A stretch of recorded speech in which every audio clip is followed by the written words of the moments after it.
Thank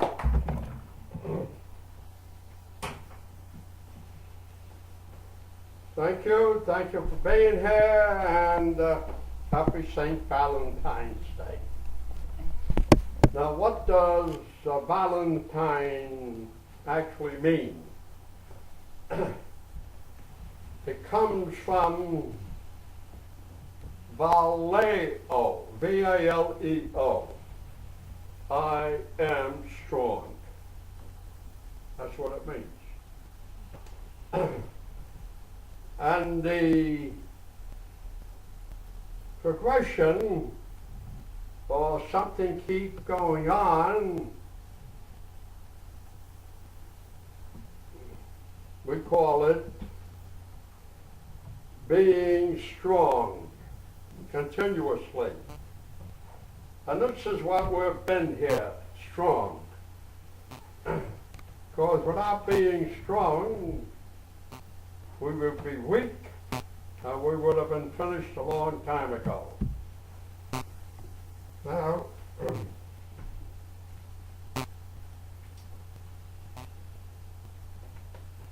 this is a chiropractic journal, and in here it tells us what we have to do to survive. I don't know why we have to even bother with it. They're trying to take the insurance away. Might be the best thing in the world if they did. It might be. And it seems that we're forever embroiled in lawsuits. Now, chiropractic didn't come here for us to be lawyers. We came here to serve people. And that's our job. Nothing else.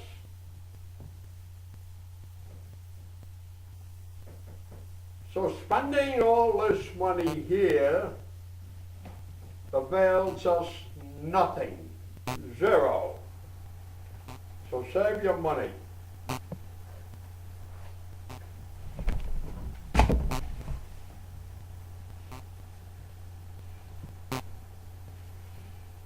Now, if you remember, when we were up at Lake Williams, or Williams Lake,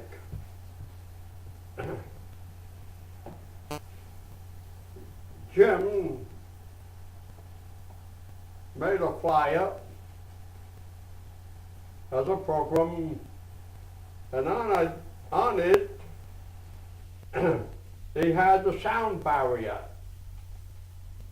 and also an introduction to the Weeping Camel cave.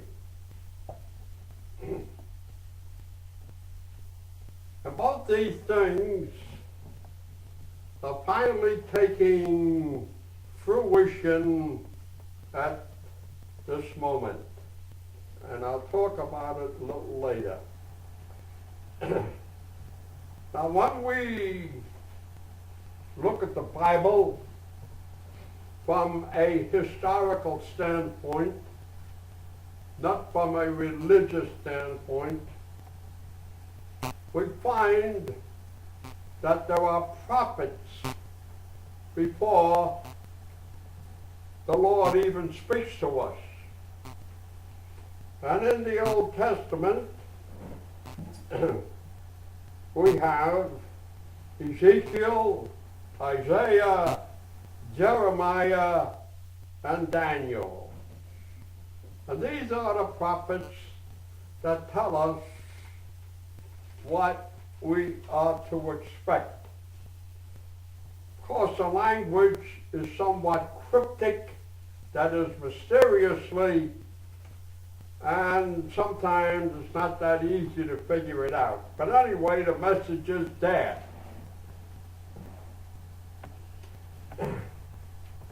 So this gave me a pattern with which to follow. Now we know that when these prophets talked, much trouble was around. And so I come up with the idea that D.D. Palmer was the prophet, telling us about chiropractic. But unfortunately, he tried to be a chiropractor when he should have been nothing but a prophet, and showed his son. And then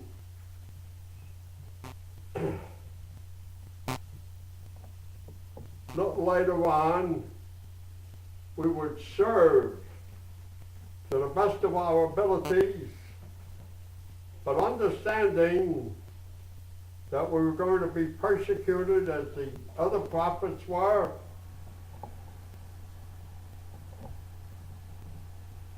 and to try to appease the politicians and the other big corporations is an impossibility. So remember, when you signed up to become a chiropractor, you should have recognized all these hardships, and let's grin and bear it. But the days of bearing it will be over quite shortly. I promise you that. So we should have recognized that we had spring, summer, autumn, better fall than winter.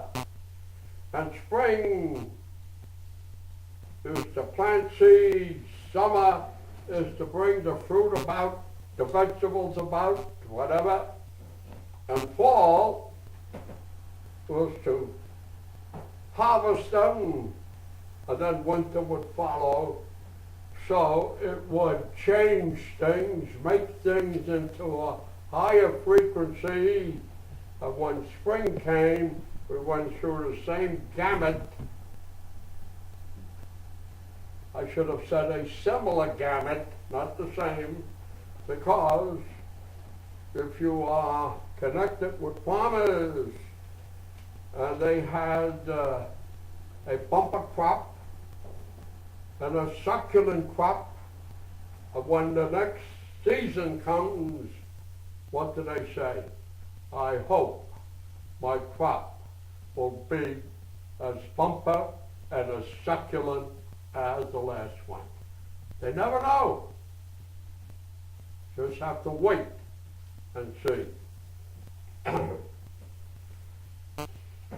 Now, in the Bible, they talk about the harvest.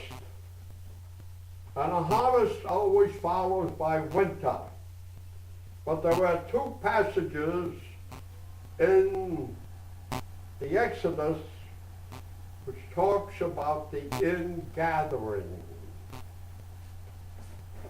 It is spring, summer, now autumn, not fall. And it says that when we ingather, that will be the end of the year. No winter. Got it? No winter.